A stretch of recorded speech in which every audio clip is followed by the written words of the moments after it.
আসলে প্রেম ভালোবাসা এক অদ্ভুত জিনিস, যার শেষ পরিণতি বিচ্ছেদ। ভালোবাসার সময় হয়তো চরম সুখ, প্রশান্তি, কিন্তু তারপরে অপেক্ষা করে থাকে চরম দুঃখ। বিশ্বাস হয় না তো? তাকিয়ে দেখো দুনিয়ার দিকে। বাবা ছেলের ভালোবাসা, বাবা মায়ের ভালোবাসা, মা ছেলের ভালোবাসা, কেউ একজন আগেই বিদায় নেয়। এখানে হয়তো ধোঁকাবাজি হয় না, কিন্তু বিচ্ছেদ তো হয়।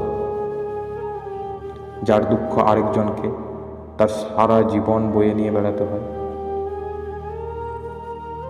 বর্তমানে তথাকথিত বয়ফ্রেন্ড গার্লফ্রেন্ড কথায় কথায় ভালোবাসা হয়ে যায় তাদের, আর বিচ্ছেদও কথায় কথায় হয়।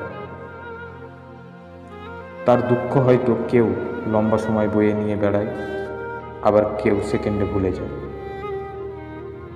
বাস্তবতা এটাই যে বিচ্ছেদ